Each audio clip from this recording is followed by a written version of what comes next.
Hi, everybody. Welcome to another edition of Flex and Reflex Sunday Sit Down. I apologize for my throat in advance.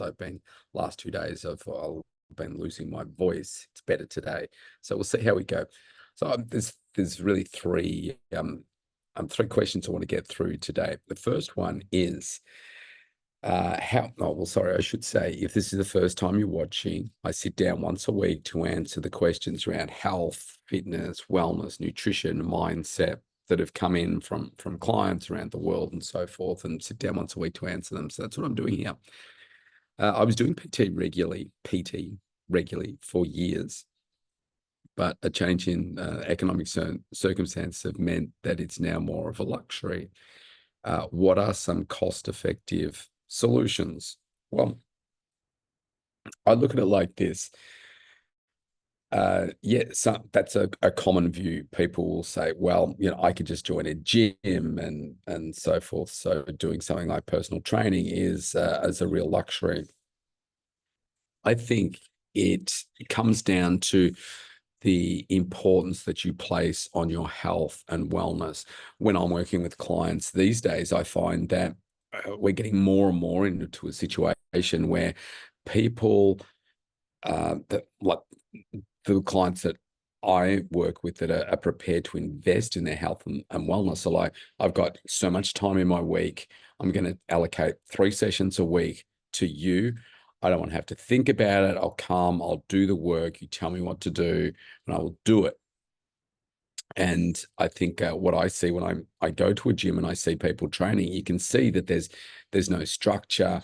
Maybe there's some consistency in what they're in, the times that they're and days that they're showing up, but there's no structure. They're not tracking what it is that they're doing.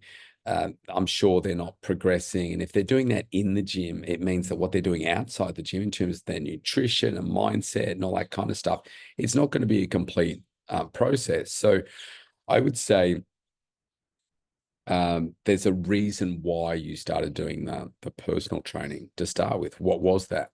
I find that for a lot of people, they want to get the edge. They want the accountability. They want to know that what they're doing is safe so that they're using the right technique. I'm very, very big on making sure that the technique is right. Forget about how heavy your weights are going to be. Let's get the technique right first, and then you can progress from there. I want to make sure that also that people are um, following the right sort of meal plan for them that's tailored for them, not something that's just general, but what's tailored specifically to them. Is it matching their health and fitness goals? The accountability part of seeing a personal trainer is super, super important. Some are way better than others, obviously, but that's a really, really important part. And so as soon as you stop doing that, what can happen is the accountability drops down. You can find that you're in a really good routine before it starts to drop away. You start to not work out as frequently, and the results that you once had now become a thing of the past. So before I tell you what are some alternatives, I would say if you are considering it as a luxury rather than an essential, then there's something that's not quite right up here in the mindset in terms of where you're putting the priority of your health. You've got to continue to invest in the best strategies to enable you to optimize your health and wellness. And with a trainer, that's going to greatly assist you. So what I would say is review your budget and look at the other aspects of your life. And I guarantee you'll find the money somewhere else in your current budget. There's ways of doing it. Now, some alternatives. Well, you can just go and join the gym. My suggestion with people that are perhaps a little bit tightly strapped for cash is to say, join a gym. You can do that pretty cost effectively. I can create a program for people that they can do in the gym that is very structured and it's got a lot of balance to what it is that that's going to match their overall health and wellness goals. And that's really important to make sure that people are progressing. So not just a set and forget. It's like, okay, this is for this period of time. Let me know how you're going on a weekly basis. And we can modify, change, etc., etc. and kind of just go from there. But so that is a very cost-effective one. If you have absolutely nothing to spend, then I would say the same thing. I would create a home program for yourself, or get a trainer to create one for you, or me, that you could do at home. Now, if you're doing it at home, what I normally say is make your workout no more than 20 minutes, 30 minutes max as you progress, but keep it to 20 minutes or less, because then you're more likely to do it. If I said, look, I've got this awesome home workout, it's going to take you 90 minutes, you're never going to do it. Even at an hour, you're going to get started and then you're like, oh man, it's too long. Yeah, I'm over it. But if you do it in 20 minutes, then that's going to be really doable for you. And you find that you set aside the day of the week, the time in the week, and just get it done first thing in the morning would be my suggestion there. I mean, you could do some group classes, that kind of stuff. I hate that kind of thing, but that might be something that does it for you. You could, find some things online, like on YouTube and things like that. Find some workouts that you might enjoy doing if you want a bit of variety. But I find that people that do that generally don't achieve a long-term sustainable level of success. My suggestion is that you have the right person set you up with the right program to match your budget. So invest a little bit up front to say, look, I want to do this by myself, and I'm going to want to do it at home. I have no equipment, or maybe you've got a little bit of stuff and they can incorporate what it is that you have got into the program, keeping it short and sharp. Just be consistent, and save some money each week so that you can contribute that to investing in yourself and your accountability with a trainer. There's ways of doing it, but I normally find that once people stop, it can have a really dramatic impact on their overall health and wellness, because they just say, oh, do you know what? I'll just go for a run, or I'll just walk, or I'll just do this, or what. You got to keep up with your strength training. So, all right, next question. Nothing I do works to help me lose weight. I feel my body is just meant to be this way, as I've been a larger person all my life. What do you think? Yeah, look, this is a fairly common type of view for people that perhaps have been overweight. This is male or female, for a big part of their life, and they feel like, I've done everything. People say, I've done it all. I've tried everything. Well, we know that is not true. Maybe you've tried a bunch of things, but there's no way you've tried everything. Because if you had, I would know you, because you would have tried it with me, right? So you haven't tried everything. I think that one of the big challenges is to get out of your own head, because if you think that it doesn't matter what you do because you've tried everything, that nothing will ever change for you, then you're never really going to give something else a go. You're not going to be open to changing things. Now, I've worked with many clients that are like this, and it really comes down to some fundamentals. I could spend 5 minutes with you who've asked this question in more detail and find out exactly why you are where you are, and why you're getting the results that you are and not getting the results that you want. It comes down to your food, and you say, oh no, I've done this, that, and the other. You're not getting it right. So getting the food right, the right balance of plant-based food, high energy food, protein, the frequency that you're eating, all that kind of stuff. The strength workouts that you're doing. Maybe you've never done strength training before. Maybe you have, but maybe you're not doing it the right way. Just like I said in the previous question, it's about having the right program to match where you are, to get you to where you want to be, and doing it in a structured, systematic way that is sustainable for you. The right balance of cardiovascular training as well. Maybe you've just not had that right formula. And sometimes it's a little bit of experimentation, but I also find that consistency is a big one. Most people are just not consistent. They try things for a period of time. So maybe it's like 6 weeks, 8 weeks, 12 weeks. They get some results. They say, oh, it's so hard. I can't sustain it. Well, clearly that's not the right plan for you. We've got to do it differently. Water is another one, supplementation, the amount of sleep that you're getting, what you're doing to help grow your mindset every day as well, how accountable you're making yourself every single day, 7 days a week. All of those things, I guarantee you there are gaps that you are not filling with the right formula right now. And just because you have, say, been in the shape that you are for the majority of your life does not mean that you cannot change it. It may mean that it's a little bit harder than you want it to be, but I've worked with people that said they've never been able to achieve stuff and have been then able to achieve it because we follow the right formula. It's just the biggest problem is you, unfortunately. You've got to get it out of your head. You've got to get out of your head that I've tried everything, nothing works, and nothing will ever work, and I'm just meant to be this way, and it doesn't matter what I try. I've exercised this, I've done that, I've eaten this, I've not eaten that, I've tried shakes, I've tried intermittent fasting, I've tried keto, I've done all these different things. Well, this is the problem. None of those things are life sustainable. And unfortunately, a lot of people get to that point where they say, well, I'm just going to go down the surgery option. That still doesn't fix your mindset. So we've got to tackle all of those things simultaneously. And the problem for most people is that they can't tackle them all at once. So it's like, okay, let's tackle this one thing. Let's just do that one thing. Let's get that going for a week. I spoke about this last week.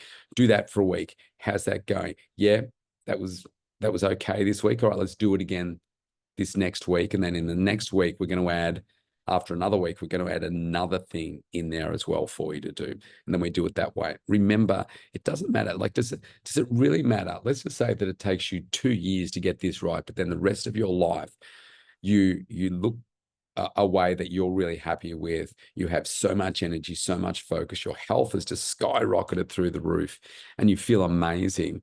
Does that matter if that journey takes 2 years to get to that? No, because it's not the 2 years, but it's about those little changes that you make every single day and the feeling of satisfaction you get from building that success across that 2 years.